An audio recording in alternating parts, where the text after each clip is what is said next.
Hi, everyone.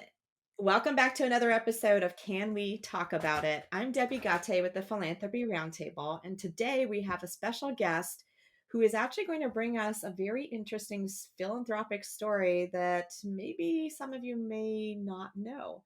His name is Curtis Valentine, and he works on the Julius Rosenwald National Park campaign as a board member, as well as many, many, many other things in education. And I think we're going to have a very interesting conversation today, Curtis. Thank you for being here and welcome. Thank you for having me. It's an honor. Let's start with Julius Rosenwald. I mean, if people don't know that name, I think they should after learning all about his story.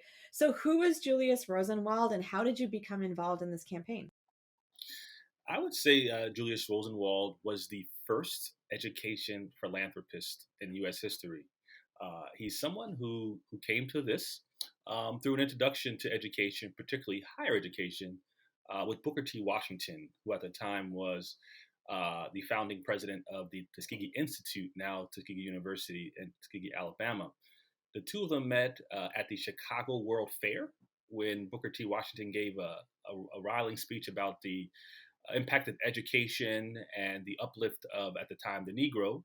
Uh, Julius Rosenwald, who was the president of Sears Roebuck, who himself was a Jewish American who did not even finish high school, but someone who understood the power of just education and entrepreneurship.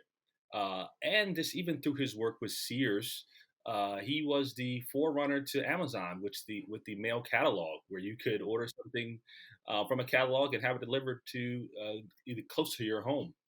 And so, through his philanthropy, he eventually joined the board of the Tuskegee Institute, and really asked Julius.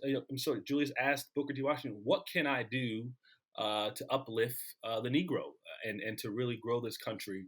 Someone like Julius Roosevelt had felt discrimination as well and felt a kinship, like a lot of minorities do in this country. And so, what I believe Booker T. Washington saw was students who were coming up out of Reconstruction, enrolling in the Tuskegee Institute, but were not ready for higher education in its traditional sense. And so, a lot of historically black colleges at the time were sort of glorified trade schools.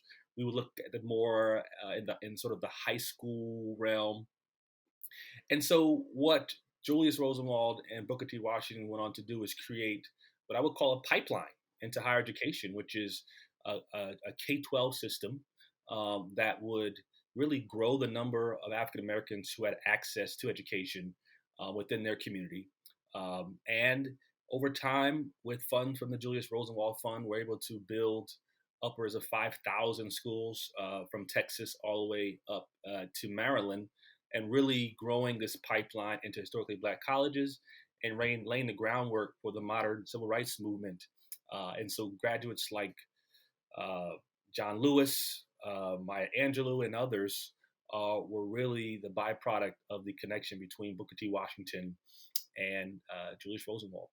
That's really a very special story, and most people know the name Booker T. Washington, but they may not know Julius Rosenwald and all the resources that he brought alongside somebody like Booker T. Right? So let's take a step back because I think it's important for people to understand the context at the time, and it's easy for us to either think further back in history or think about today. But at the time, so we're talking about the Emancipation Proclamation has passed. You've got the 14th, 15th Amendments of the Constitution have passed, but and you have Reconstruction.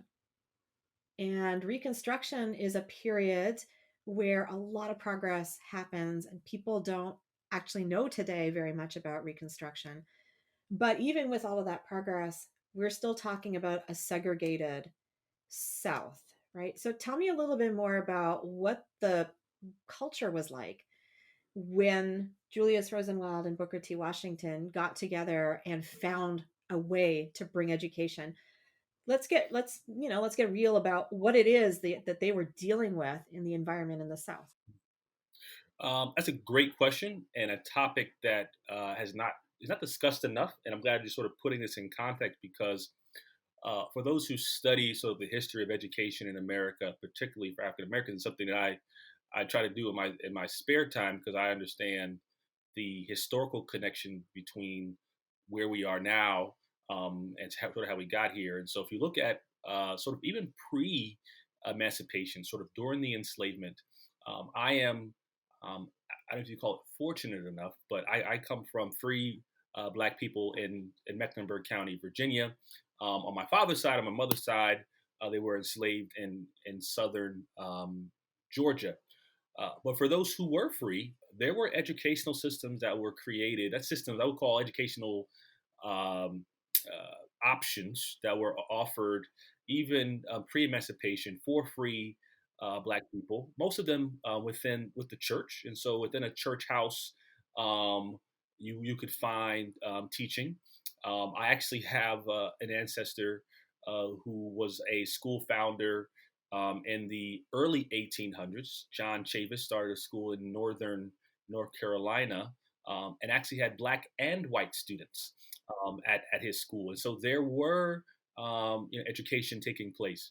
Even during emancipation, when the Freedmen's Bureau and other institutions came to the South to so-called bring education to the Negro, they found schools already existing. They found churches educating young people. They found schoolhouses or just people under a tree learning how to read and do math. And so I don't want to get the misconception that even Julius Rosenwald and Booker T. Washington sort of brought something that wasn't already there. What they did was to grow the options and the ability for these communities to have more students learn for a longer period of time. And so it's just look at it as a sort of a mathematical problem. If you have a church house, one building, and maybe one or even two teachers, and maybe you have 50 students from kindergarten up to say so-called grade 12 or late teenagers. Just through the amount of time they have in space, there's only so many people you can educate. But through the Rosenwald schools, we'll talk more about the buildings in themselves. You're talking moving from a one-room schoolhouse to as many as a four-room schoolhouse.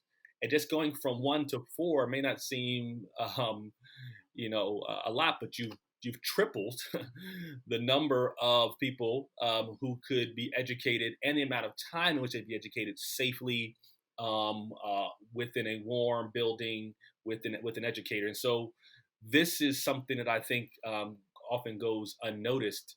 But you did have this thirst for education that, in many ways, sort of white Americans who were coming out of emancipation, who were really pushing their children into agriculture, were not as strong advocates for formal education.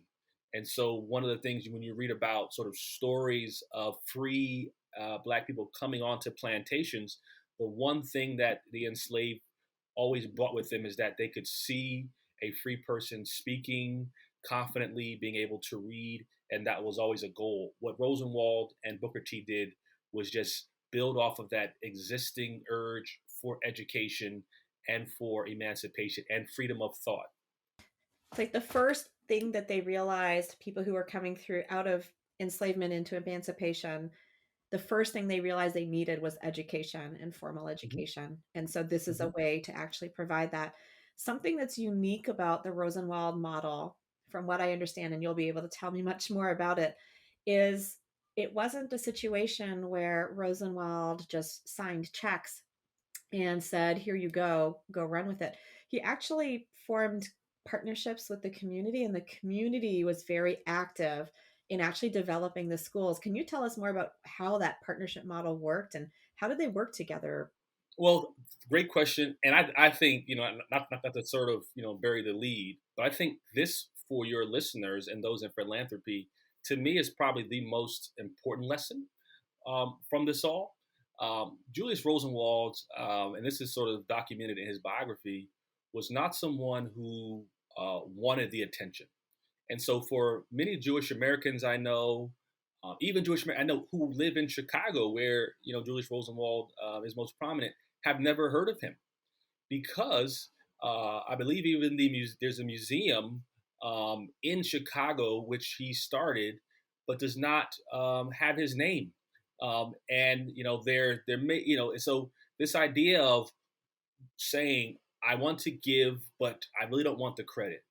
I understand that even upon his death in his will, he wanted all of his money in his fund to be expended within 15 years of his death, so that he would not be 100 years later having this strong name. But thankfully, folks have said um, this is too important for us not to give him credit and to sort of give a model for other philanthropists. So the model is this idea of one third, one third, one third, and so this idea of with anyone who's worked in community development, I cut my teeth as a Peace Corps volunteer in South Africa. And one of the things that we learned when we were going to these very rural communities was that we need ownership. We need folks on the ground to build ownership in this, so that when we leave, there's someone who's going to take this on. We have to do this with them, and they also have to have some sweat equity. And in, to the current term, and to be more precise, is in-kind contribution, whatever that could be. But at least it demonstrates an ownership and a connection. And so, in many cases, the Rosenwald Fund donated even the smallest amount of the one third. If you look at the school in which my great grandparents founded, and we'll talk about that a little later, one third of the funds for this school came from the local government. And so there was a connection to local government, and understanding that it was still probably only a fraction of what white schools were getting, but there was something because you did have this sort of public private partnership. The second third was from the community, meaning funds most likely from a church that had put together an offering, carpenters, wood, nails, you name it. There was going to be a contribution from the community, so they could say and look at it and drive by it and say, "Hey, this is mine." For those of you who are in philanthropy and you come into a community and you make a donation, maybe you don't do all the diligence on their thing. Does the community really want this? Is there something they want more? Maybe they need it. You can say, okay, well, there's a need for this thing, but they really want this more. And you come back a year later and you're wondering what happened. You'll understand why. I get back to my little Peace Corps experience. When I arrived at the local school I was teaching at, I realized, hey, there's no electricity in the whole community. But at the school, there was a solar panel the size of a large car just sitting there, brand new, less than a year old. And I said, great, we got a solar panel. We got to work this thing out. School, he says, well, it doesn't work. I said, no, this thing is less than a year old. It still looks new. I said, who brought it? Did they train anybody on how to fix it?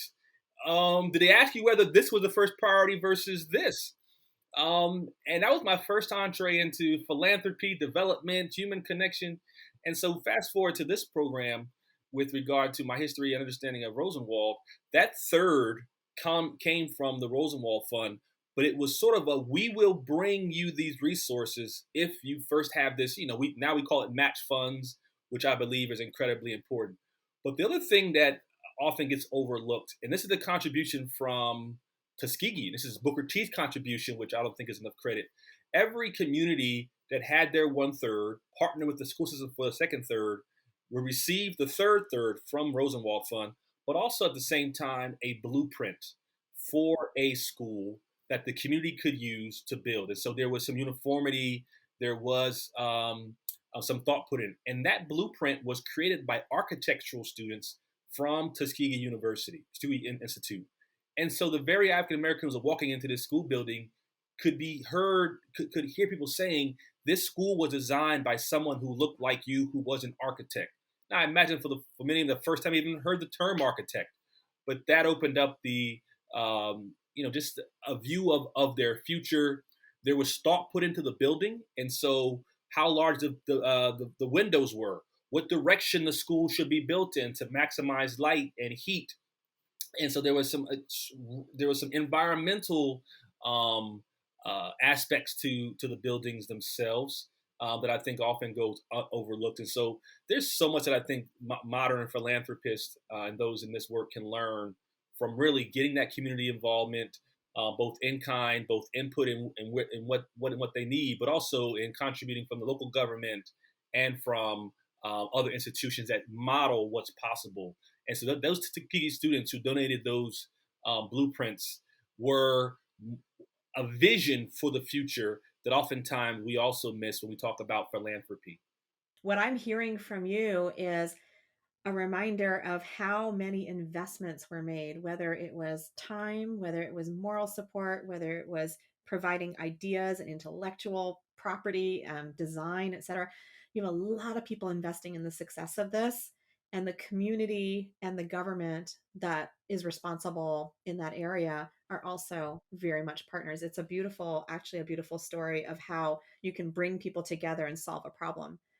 Um, I would love to hear more about the buildings. And you mentioned that your family has a connection to a particular building, and there's some uniformity, but there's also some differences, right, among these buildings.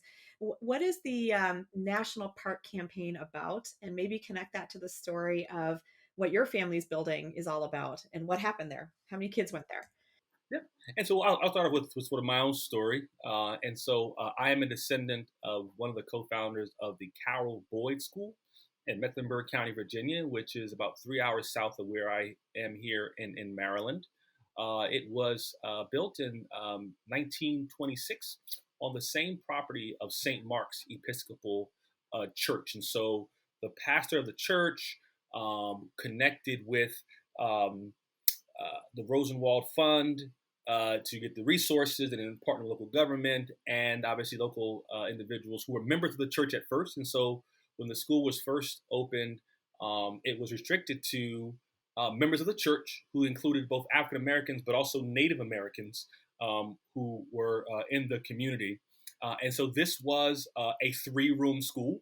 And so this is one of those where you go from a 1-room school in the basement of the church to a 3-room school with a space for the school teacher to have her own office and a small library. And so again, now for those who see that may not seem like a lot, it's again, imagine any school tripling in size, what that could mean for the number of students and amount of time they can be educated. Nearly every Rosenwald school was located in close proximity to a historically black college. And so my connection, or I guess I would call my HBCU, was St. Paul College. And so the president and founder of St. Paul College also was the forerunner for the founding of this school because, for very selfish reasons, he says, "All right, I'm going to create these schools in close proximity to my school. They will eventually matriculate to my institution to become educators, and they will go back to their school, and we will create this loop." Which was excellent. The school, Carol Boyd, was named after 2 women, amazing women. One was the first lady of the church, the wife of the pastor.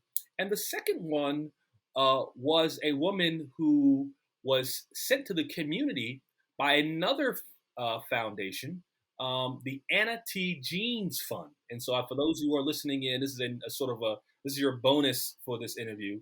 And I hope you'll do your research on the Anna T. Jeans, Jeanes. She was a Quaker from Pennsylvania who I would call the forerunner to Teach for America. He was able to train mostly women to travel into these communities with funds from Booker T. Washington, who will really connected to a lot of philanthropists in the country. That money was used to pay for teachers to be sort of, whether it be teachers or supervisors. We called them supervisors, but they were like assistant principals. And so, so they'd be a consortium of schools of which this Gene supervisor would go in and talk about, pedagogy, curriculum, classroom management, all the different things that you would imagine a school that's trying to go from, one level to another, and to have this connection to the Genes Fund, which is a separate fund, but that group worked with a lot of different Rosenwald schools around the country. So you have the school founding, then you're saying we need educators, and we all need high quality educators. Who can we come in to do the professional development? That is where the Genes Fund comes in. And so the school was named after one of the Gene supervisors and the first lady. And so, I sit here as a descendant. My grandfather learned how to read in that school. And that school also offered and created economic development for African Americans, which I think, as we're thinking about the anniversary of Black Wall Street in Tulsa, Oklahoma, and sort of Black, economic development, these schools, which were in many cases self-encompassing, had to transfer students, feed students, and maintain the school. And the best way to find people to do that was right in the community. And so my great uncle started his own bus company and got a contract from the local government to drive buses. And from that bus company, he hired his own kids. He had 11 of them. And so his sons drove that bus. And this is an era where students drove buses. And so a cousin of mine who's still alive, who drove the bus, he's 80 years old, would literally drive the bus to the school, get out, go to class, walk in, go to class, leave class a little early, get in and do his route, and then the bus would live at the house on the farm. But that money stayed in the community. I have another great aunt who made school lunches and eventually became a caterer and opened her own restaurant. But again, this sort of idea of encompassing, and I've imagined of the 5,000 Rosenwald schools, there were people who were making money and keeping it in the community for food, transportation, maintenance of the school building, which a lot of school districts, I'm on the Board of Education. We can talk about that later. My school district, we talk about how to increase economic development in the communities in which we sit and we struggle. But that was a model even then for that. And so what my goal is to the building in which the Cowboy School still sits. I discovered it about a year or so ago.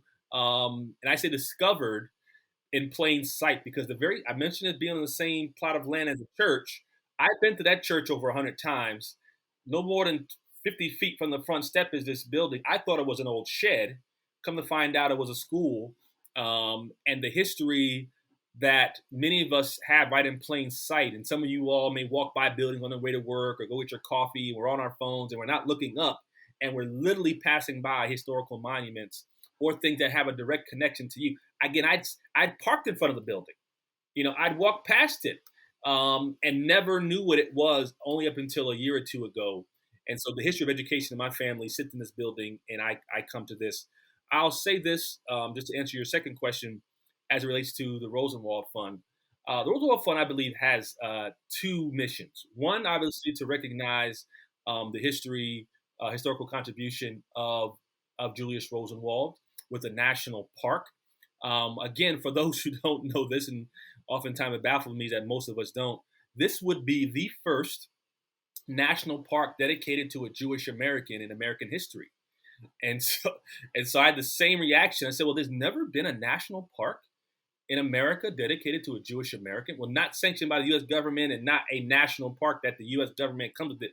It could be a park in your community that was funded privately, not by the community, but we're talking like congressional action in order to do so. And this is where we are now. And so we want to recognize the historical contribution of Julius Rosenwald as a model and someone who did so much. And hopefully that will, again, spark those who in philanthropy to see what's possible. But secondly is really to recognize the contributions of the African Americans, like my great grandparents and others, who came up with the other 2/3 and built the school and built and put this, had students go there and was really involved in making sure the school ran properly, that we had school buses and food, and when something went wrong, they fixed it.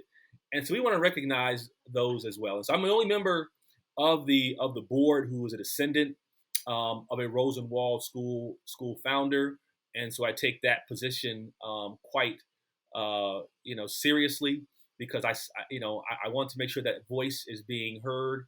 I also want to make sure that we give full credit to Julius Rosenwald for all the everything he brought with him when he sort of put his stamp on this and said, this is something that I care about, because it did bring others, philanthropists, to the fore to support other historically Black colleges and African American education. So where we are now, which is we have legislation that is passed in both the House, the Senate, and was one of the last pieces of legislation signed by President Trump before he departed office, which is a study that will be conducted by the federal government on the feasibility of a park. And so we would have 6 parks, one park in Chicago dedicated almost solely to Julius Rosenwald, and then 5 parks throughout the country, located on the premises of 5 different Rosenwald schools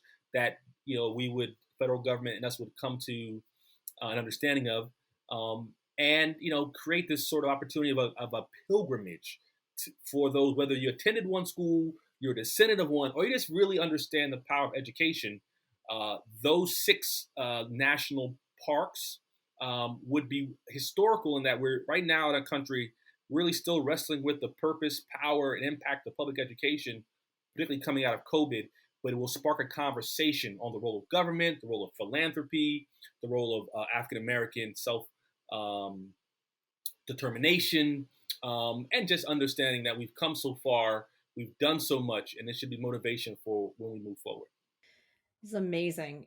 Curtis, what you've described, and I'm so pleased that the Roundtable, Philanthropy Roundtable, is one of the supporters formally of the campaign, and we have signed on to support that. So we think it's a very important story to tell. Really looking forward to that process rolling out.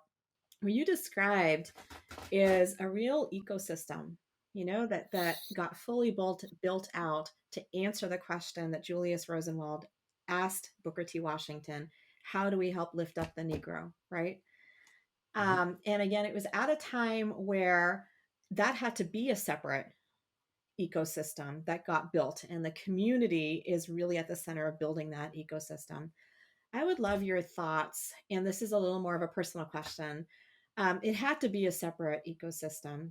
The ideal would have been if it was one ecosystem in America and not 2 ecosystems that got created, a separate ecosystem that got created.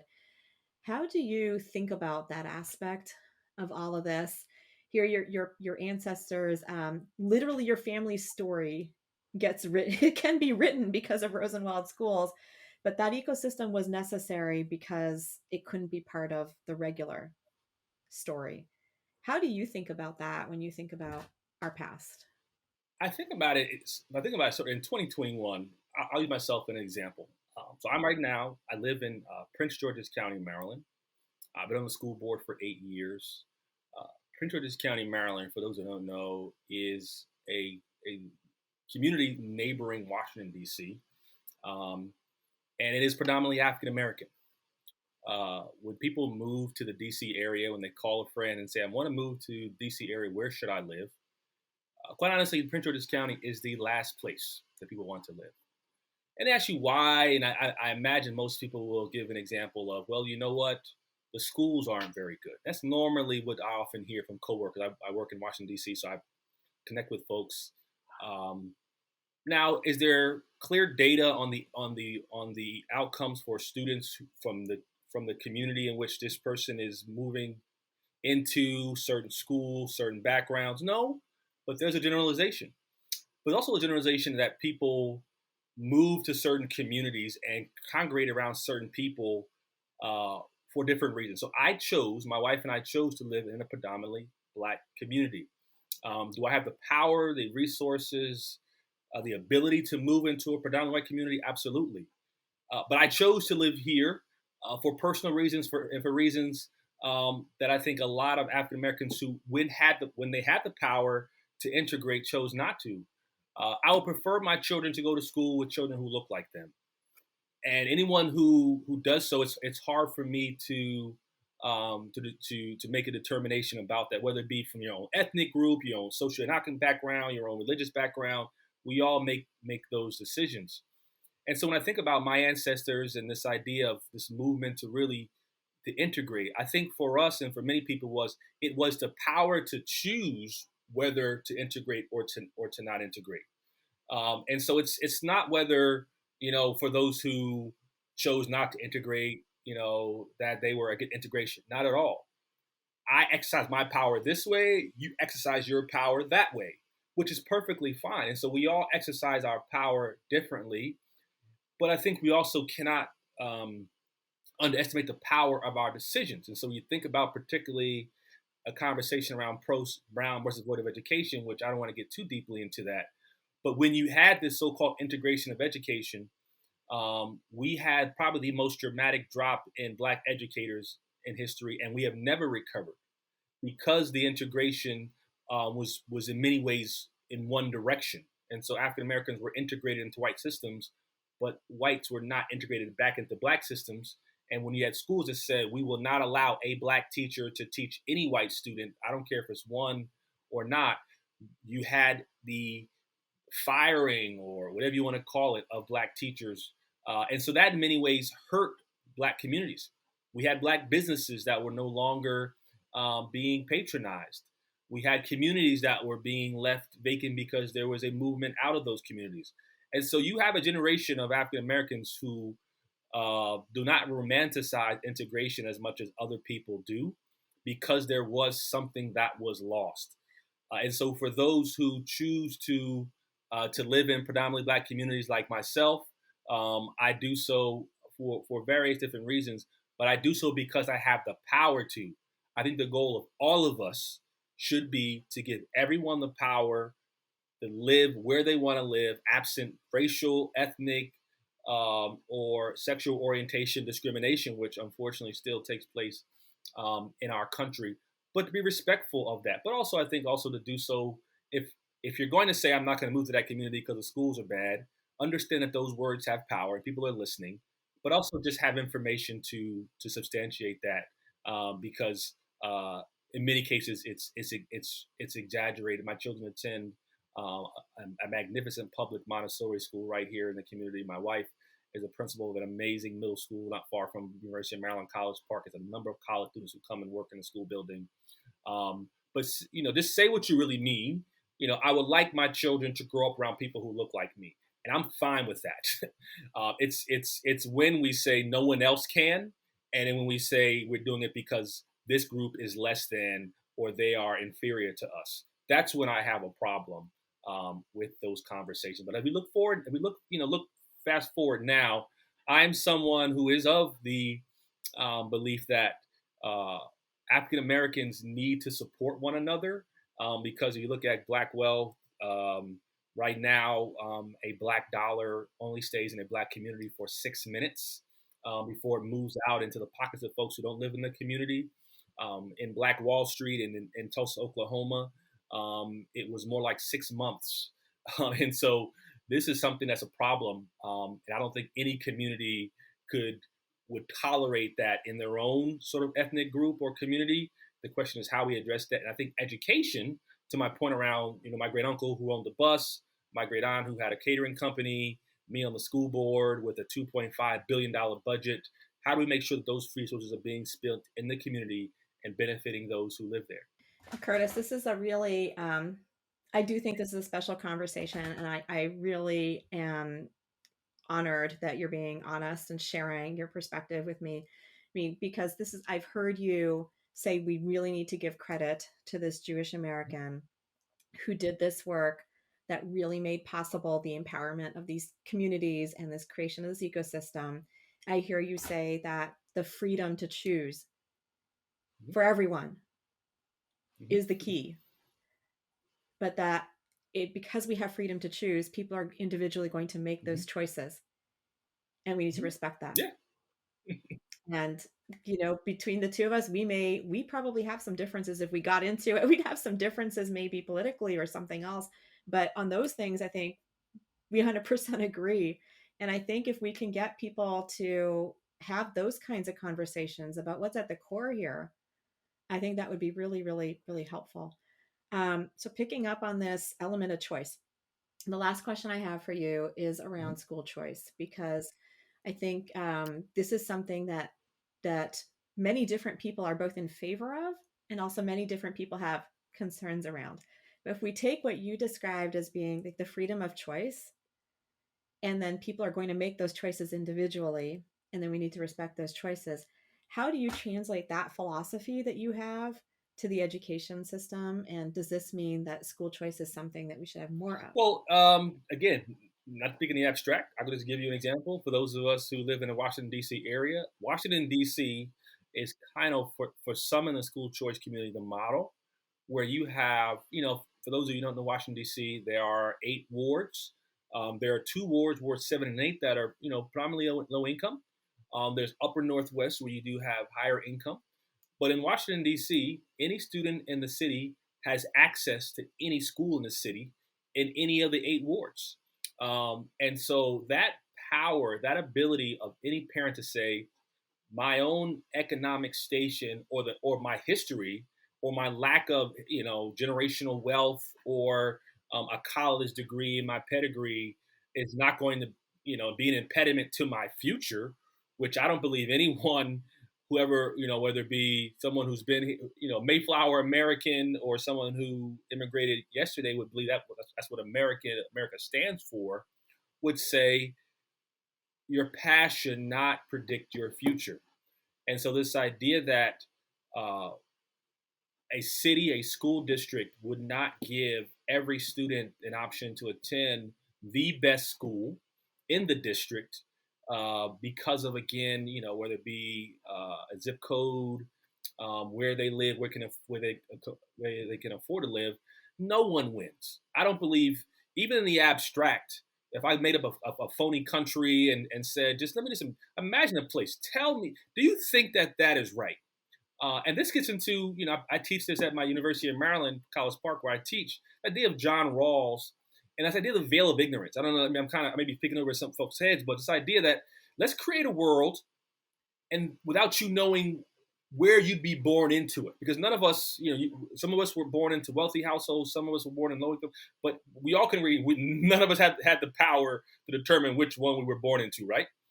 And so when you create these systems, do so without the understanding that you could be born into the upper Northwest DC as opposed to Ward 8.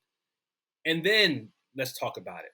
But oftentimes we have these conversations based on where we are now, then our own children, and you want to protect your child and you want to make sure your child gets that. But we also forget the empathy that comes from that parent who said, I just want the best for my child. Or we forget that a generation ago or two, that was you living in an impoverished community or an impoverished country in which you immigrated to America. And so I think the one thing I would like in school, just have a little empathy. That's all. That's all.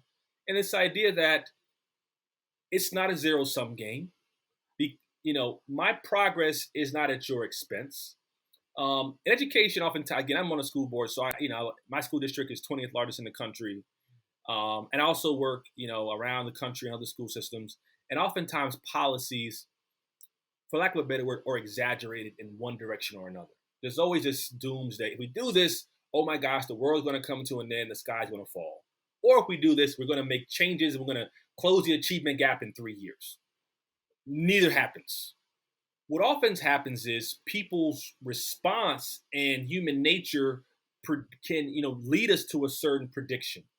And so when we open schools, systems for everyone to attend, and then we say, I will go where I'm sent, and I will make sure that the school that I am sent to, because we offer this choice, will be the most amazing. And so that teacher, that parent who's in upper middle class and wealthy and is sent into a impoverished community with your child, and there are others, what would happen if you and all other parents who were higher income said, we're going to make this school the best school because we're here now, and we're going to bring all our social capital, we're going to bring all of our, everything we have to this, and vice versa.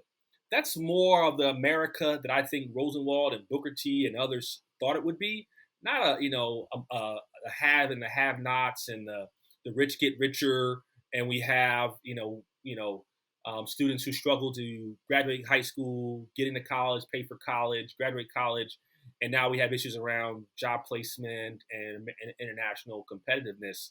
School choice to me is about freedom, in summary, it's freedom to be to self-determination, freedom to not have your past predict your future, but the freedom that my great grandparents had before they even knew me, because I never met my great grandfather Beverly or my great grandmother Martha.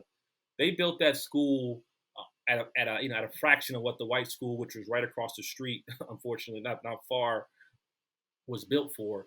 But they never thought that someone would say that you can't do that because it's going to take some money out of a white student's pocket, and that if we put money into this Rosenwald school, that's one less dollar for the white school. And so I thank Julius Rosenwald and Booker T for defying that. And for me, I'm the next generation, and it may be uncomfortable, it may be unpopular, But in many ways, what Julius Rosenwald and Booker T were doing unpopular. And if I can be in their class and be associated with them, I'm good with that. And, and I would appreciate, and I'd call it an honor to be in the same, in the same, uh, category with men and women who defied history for the betterment of all children. Well, Curtis, this has been amazing. Julius Rosenwald brought us together in this conversation.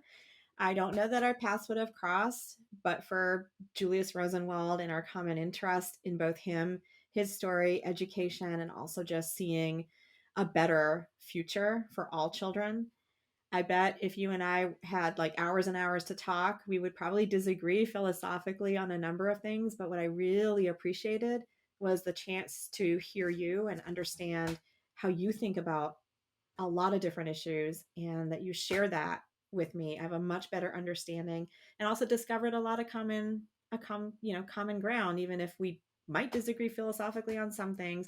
I think there's like a core of common ground, and ultimately this joint belief in freedom to choose is such a compelling one that it's a great starting point for, I don't know, future conversations. So I'm just glad that we had this opportunity, Curtis, and that Julius Rosenwald brought us together. And I look forward to staying in touch. Thank you so much. Thank you for having me.